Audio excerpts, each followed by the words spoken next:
On this week's episode of Top of the List, we discuss The Falcon and the Winter Soldier, the premiere on Disney+. Of course, I'm Dom, your host, right here with RB, the assistant to the host. Okay. we've been in an office binge, I should say, of late. But sidebar, of course, once we finish that up, we'll get you our thoughts on The Office. Dom's seen it start to finish. We're on season 5 now, I think, my first time run through. But he is definitely the Dwight, guys. Go ahead and leave in the comments, too, who you think the Dwight is, who you think the Michael is, because I'm pretty sure Dom is the assistant to the host. But we digress. Go ahead, Dom. Falcon and the Winter Soldier. Thanks, buddy. Falcon and the Winter Soldier. So want to just put a little PSA out there. Sorry that we got this episode out a little bit late. We kind of didn't account for the finale. I went off on a little trip to visit my dad for his birthday. Ryan, you probably watched it like the night of, I think. Day after, yeah. Tried to watch it night of and couldn't really make it through. Without, giving too much away, I think our scores are going to greatly vary for that reason. I struggled with this show, definitely, and I think you enjoyed it a lot more. Yeah, I think that's definitely where we're going to sit with this one. Ryan was less appreciative of this premiere as in comparison to me, I guess. Yeah. And so let's not mince our words anymore. Let's go right with our scores. Right. Yeah. So obviously my score is going to be a lot higher than Ryan's. I'm going to go ahead and give this one. Thought about giving this one a 9. Okay. Then I thought about more of what your criticisms were, and I'm like, okay, I can see where you're coming from, even though I appreciate what they did. Mm-hmm. So sorry if that's a little vague, but I don't want to talk spoilers. Of course, not spoilers yet. So I'm going to lower my score a little bit, lower my expectations. I think I'm going to sit with a firm 8.5 for this one. Okay. 8.5, definitely above great for me. Now, what's your opinion? Yeah, I'm going to give this a 5 out of 10. This was extremely, extremely average, which is not what we've come to expect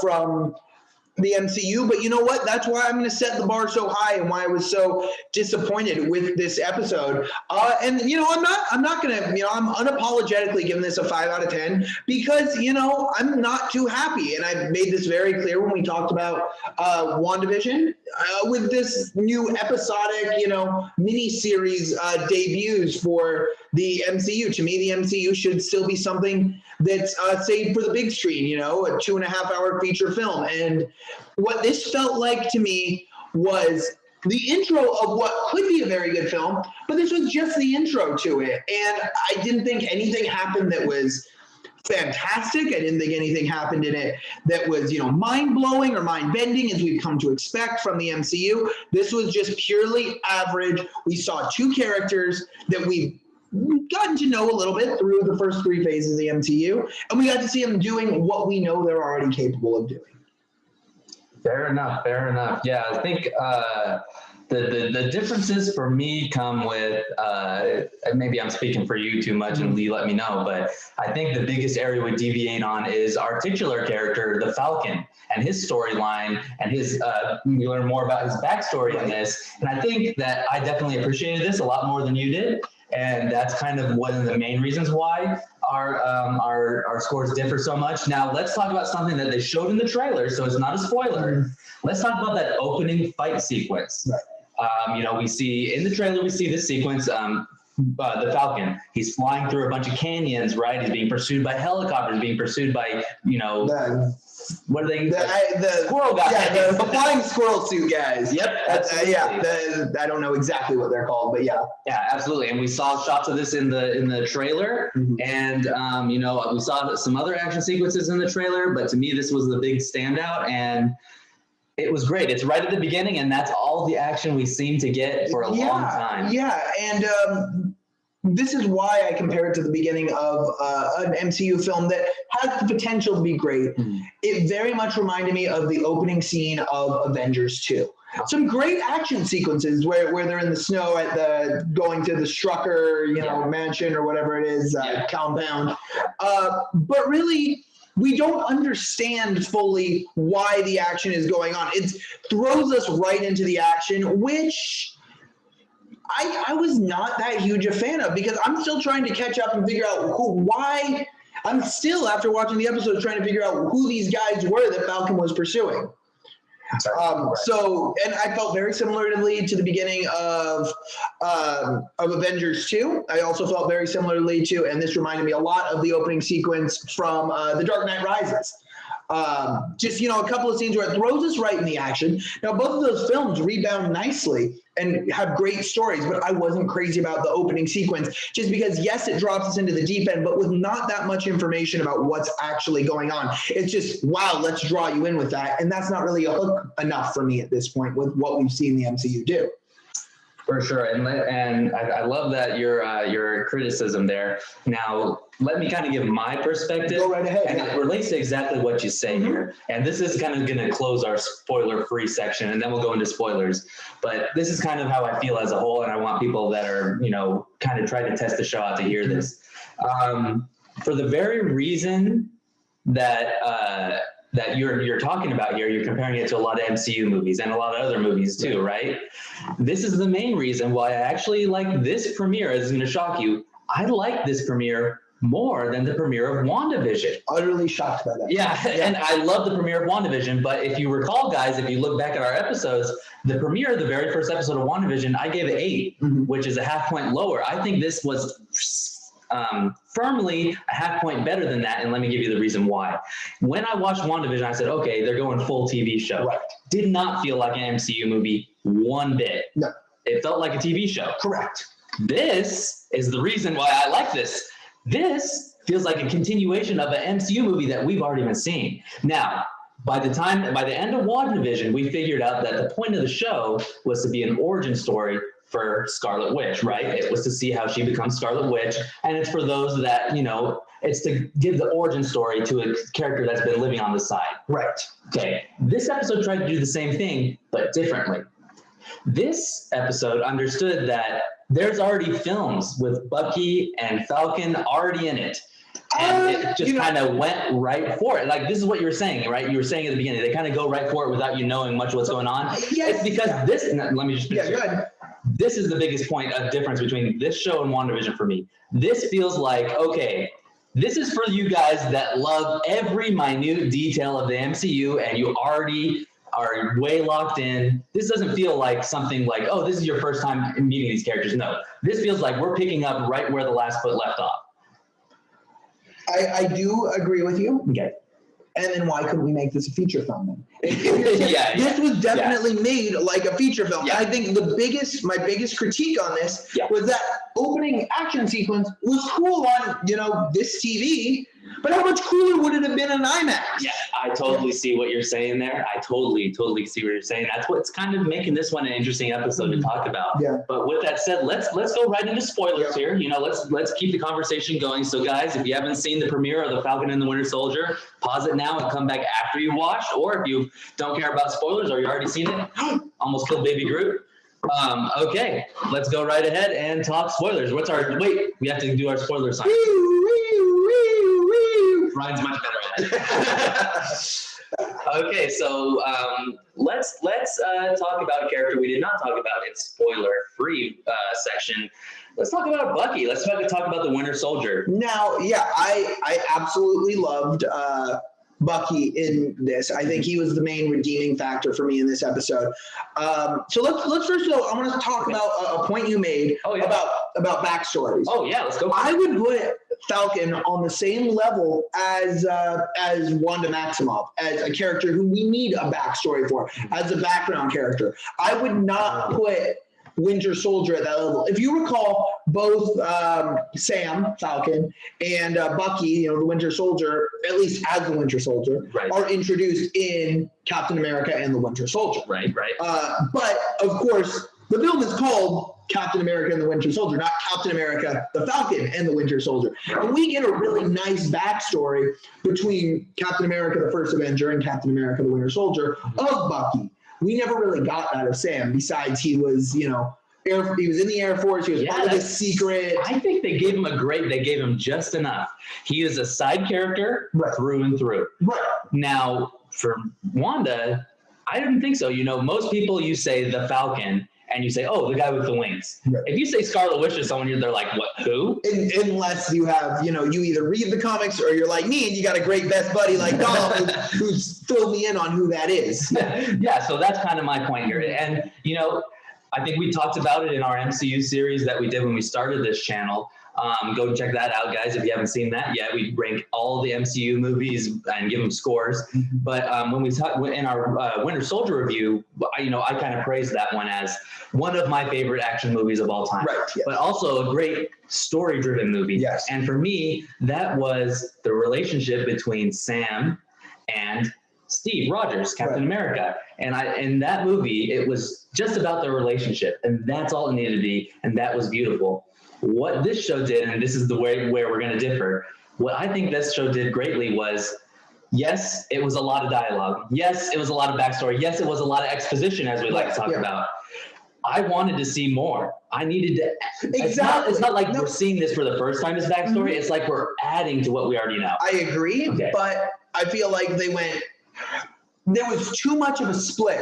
We started with so much action in the beginning of this episode. Yeah. And then we got so much exposition for the remainder. It wasn't well mixed. It was a complete 180 change of pace from probably we have the opening scene with Falcon, then we have, Winter Soldier's nightmare scene. Yes. And then we have dialogue the rest of the episode. Yes. I would have liked it to be spliced a little bit better. That's the main reason why I knocked it down from being a 9. My first reaction was 9, but I did have to knock it down. And I think the biggest negative I can give is probably, the pacing. Yeah. Was not up to par. Now, this show has the potential to pull off action like The Winter Soldier. Yes, it does. The actual film, The Winter Soldier, I think that it has actually, this felt like a Russo brothers caliber action when we saw it. Right, yep. We need to see more. Yep. I'm waiting for an episode like, for my Daredevil fans out there, the one-take hallway fight episodes, where we just get an incredible action-driven episode where we see these characters go through some incredible changes through action sequences. I can't wait to see that. Right. And almost, hearing that, I was not someone who watched Daredevil, but almost reminds me of some of the one-shot fight scenes we got in this past season of Cobra Kai with Daniel LaRusso and help me out here. And Johnny Lawrence. Yeah, Johnny Lawrence. Yeah. But you're right. And what was great about those scenes in Cobra Kai, our favorite ones are not only are they great action scenes, but they're great character building scenes. We see exactly. You guys change and interact. And that's what I want to see. And that's also another big negative for me is that maybe it's not a negative, but maybe it's just like you're saying, it's the format they decided to release it in. We don't get to see these two title characters team up in the first episode. Correct. Yeah.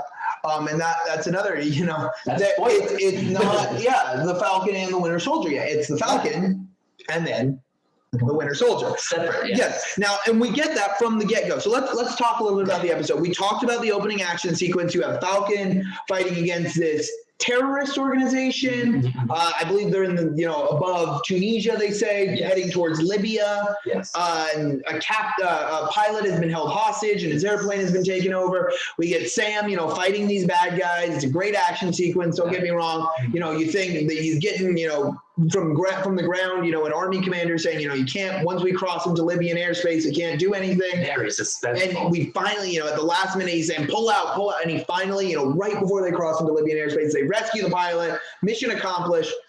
They have this great scene where they're talking sort of about the world in this little, I think they're drinking tea, in this little patio. And you see people taking selfies with him. They recognize him as an Avenger. And then we get, an explanation of what's happening in the world. Because remember, Sam, both the Winter Soldier and Falcon blipped, if I'm not mistaken. They were both gone for 5 years. Yes.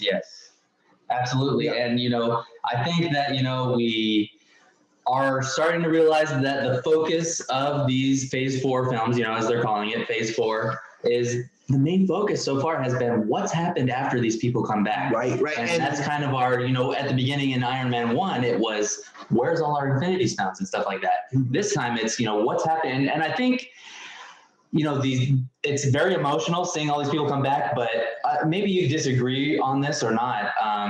I'm kind of getting tired of them saying, oh, people came back. People came back and it's a big deal. Well, the one thing I would say it was positive about in this episode is it introduces a group that I think is going to be one of our central villains in this series, the Flag Smashers. Is that correct? They're called the Flag Smashers? I think so, yeah. Yes, which is basically from what it summed up in that scene, sort of a terrorist organization that believes that the world during the blip, while half the population was gone, was a better place. Right. Which is a very interesting take. And, to a point could understand when you look at what Thanos's ideas were and what his motivations were for, basically making half the universe disappear.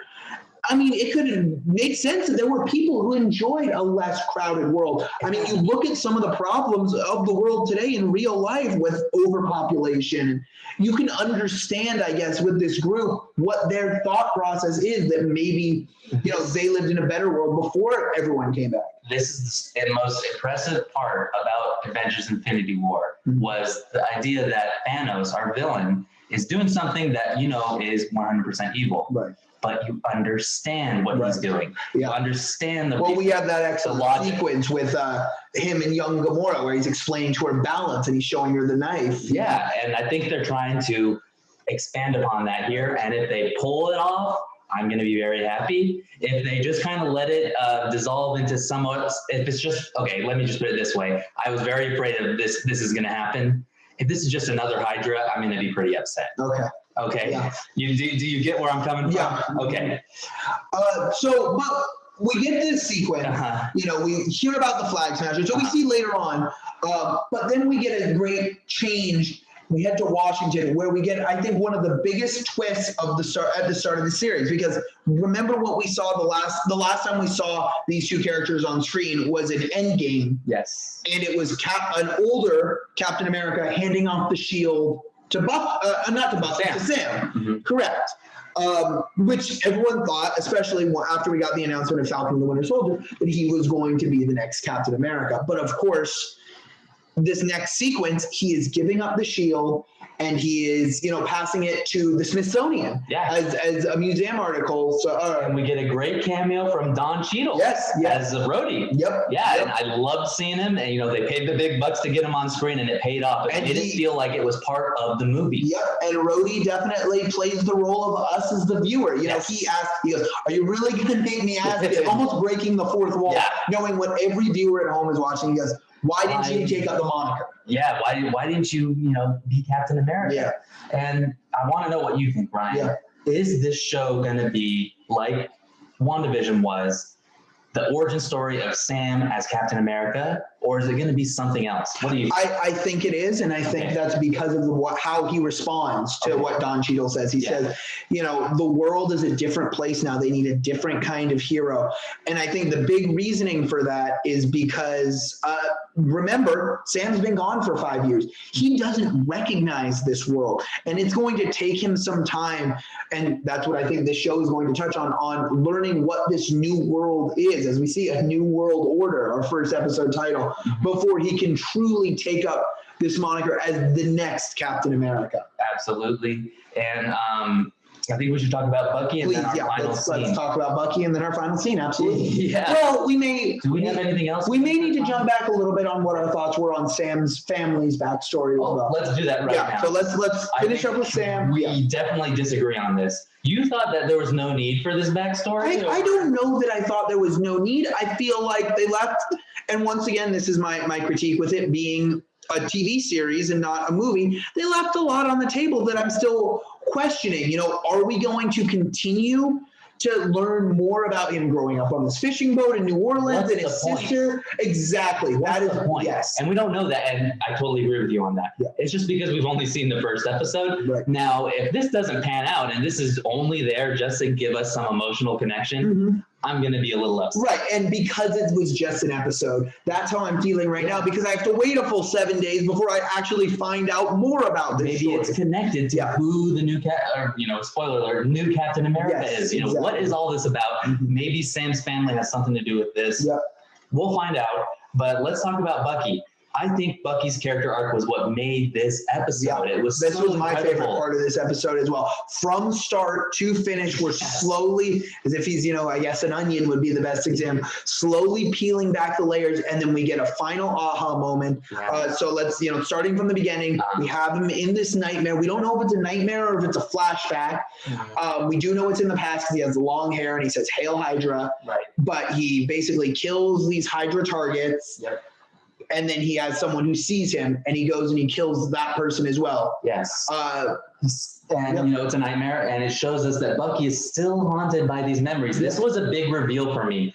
He had some great time where I thought he was healed in Wakanda. Right, yeah. But it turns out it wasn't everything. He even says that. Yeah, and I had some good years in Wakanda. spent, what does he say? I spent 80 years of my life fighting, or the better part of 80. I got a brief moment to rest in Wakanda, but now I think he says, "I don't know what to do." Yeah. And then the therapist asks him, "What do you want?" And he says, "I just want peace." And she says, "You're a liar." Yeah. Yeah, and that whole dialogue I was a huge fan of between him and the therapist. And because he's kind of funny in it. He's "Oh great, that's so passive aggressive. You're writing stuff down now." And this is what my favorite part about Bucky, and most notably Sebastian Stan, who actually takes the time to think out how his character is going to progress. You know how I know this? He starts off as an ice-cold assassin in The Winter Soldier. Slowly begins to become more of himself. By the time we see him in Civil War, he's almost back to that Bucky we fully know, but he's still compromised. He's still haunted. We get to Wakanda and we see him in the fight at Infinity War. He's a completely different guy. He has an optimistic outlook on the world. He's already, changing things, he's already changed a little bit. Now we see him after the blip, and it almost like he's reverted a little bit. It's almost like we're seeing him go back a little bit in time to when he was. If you recall from that conversation, he's been pardoned. Right. But in order to be the pardon, he has to go to these sessions, which clearly he seems to think are more hurting him than helping him. Yeah. He has to do this amends list where he's, going through and really, sort of apologizing to people that he's wronged, or, helping catch people he helped rise to power, in the government, people who are related to Hydra. Right. So we see this, but then we get a flash to him going and getting lunch with Mr. Yori? Something like that. I think that's right. I think it's Yori. His old friend that he goes and he eats at this, I think it's a sushi bar? Sushi bar, yeah. Yeah, he goes and he eats at a sushi bar with his old friend, and we don't know who this friend is. Right, someone he's probably been hanging out with is what I assume. Yep. And, there's a, cute waitress that he kind of hits on a little bit. Well, the old friend hooks him up with it. Yeah. They end up going on a date together and everything. Yeah. There's some great, comedic moments there where she asks why the gloves, and he goes, "I have circulation problems," which it's pretty funny. It's just so great. And I think that it's just Sebastian Stan's acting that is so fantastic here. He really knows how to make you like the character he is and feel bad for him, even though this guy did some bad stuff before, right? Right. But then we get the big reveal moment on who, his friend, I think it's Mr. Yori, is. We see him go to his house. We see he's on the amends list, and he opens the door, and we see there's a little altar to his son, who is the person that he killed in that opening nightmare. So it wasn't just a nightmare. It was a flashback to something that he had done as the Winter Soldier, which gives us this incredible, powerful, emotional scene, which I'm also, I'm really excited to see more of this amends list and seeing, because even the opening one where he, gets the Congresswoman is kind of comedic, where he's driving the car and, he's going through I can't do anything illegal. I can't hurt her. Yeah. It's pretty great. Yeah. The mix of comedy, dramatic emotions, and like the haunted past just makes Bucky such an awesome character. Right. And it continues here, and he drives the episode forward. Now we got to talk about what the implications of the final scene are. What's our final scene? So our final scene is we have Sam's sister running to him after, they're dejected. They don't get the loan from the bank to try and turn their fishing business into a charter so they can keep their family's boat. And she's running up to him and she says, turn on the news. And they turn on the news, and there's outside the Smithsonian someone wearing captain's armor, captain's costume, I guess you can tell. I don't know if it's armor. And they introduce him as the new Captain America. And then we cut to the credits. We get a glimpse at his face. You're far better than I am with the visuals. Did you recognize who it was wearing the mask? No. Okay. No. I was curious if I missed. I know who the actor is. Okay. I think I've seen him in something else, but I'm not sure. Okay. He's usually like a blonde guy with beard and long hair, and obviously he doesn't have that ear, so he's very unrecognizable. There's a lot of memes going around about, the new Captain America, making fun of him and stuff like that. Yeah. I'm interested to see where this goes. Yeah. In the comics, this has happened. There's been an imposter Captain America, quote unquote imposter, placed there by the government because they didn't deem that, anyone else was worthy to, be Captain America. And in the comics, I think they actually more directly say that it was because they didn't want a black man to be Captain America. In the comics, they say that, and that's Sam's storyline, is overcoming that to become the true Captain America. And I hope that maybe they go that way. I would think that's that would be awesome. an excellent storyline. Yeah. Yeah, and if that turns out to be why, I think that there's a lot of political commentary that we can go into there. That would be awesome. Or it could be something else. Here's a theory I have: is maybe this Captain America a plant from this, space? We got a reference to whatever these people are in space, right? Space stuff. Space shield people, wherever Nick Fury is on that giant space station, right? Yeah. We got the reference to it at the end of what I'm talking about, right? Yeah, of course. Now I thought the scrolls. Yeah, the scrolls. Yeah, he's that's trying to remember. Yeah. I don't know. Is this connected, you think? I almost, I couldn't figure it out when I was watching, but when you talked about, possibly the Flag Smashers being like a new Hydra, I'm almost thinking more this is someone who's infiltrated into the government.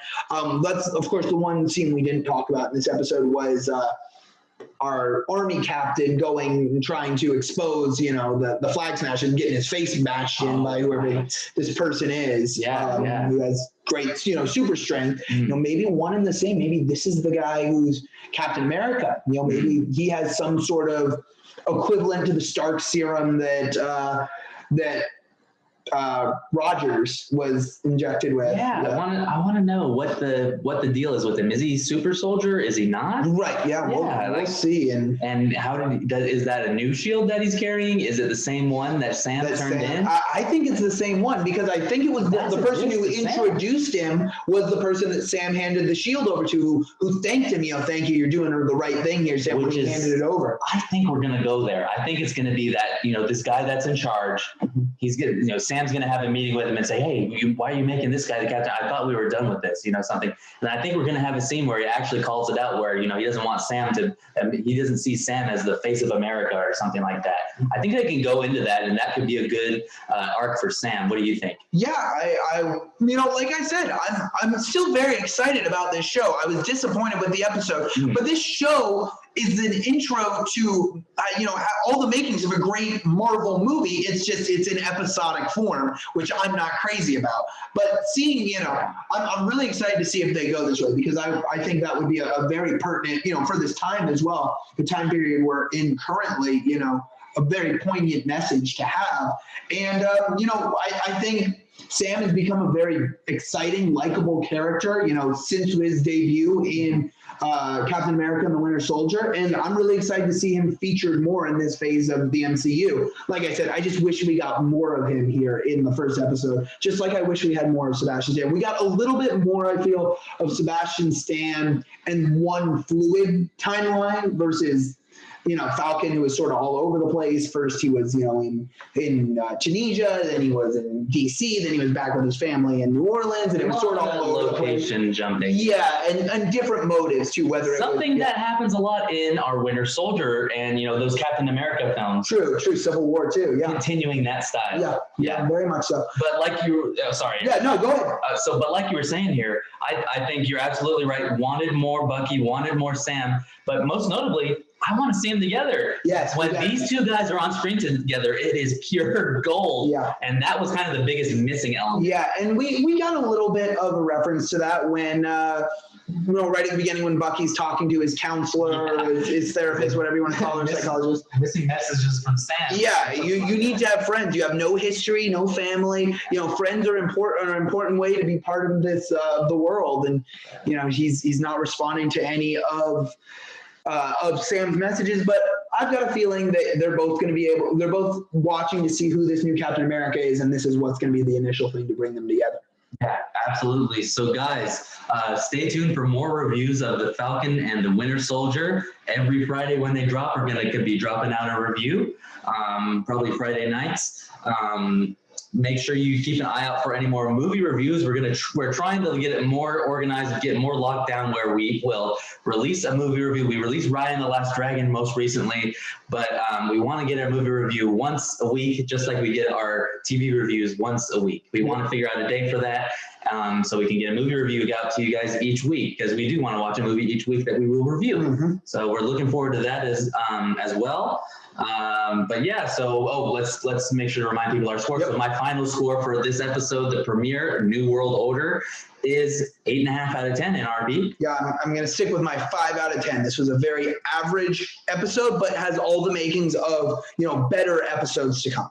Absolutely. Okay, so guys, we'll see you soon. RB, any final thoughts for our watchers? Yeah, don't forget to like, follow, subscribe to our listeners out there on Apple Podcasts, Google Podcasts, or Spotify. Please leave us a 5-star review.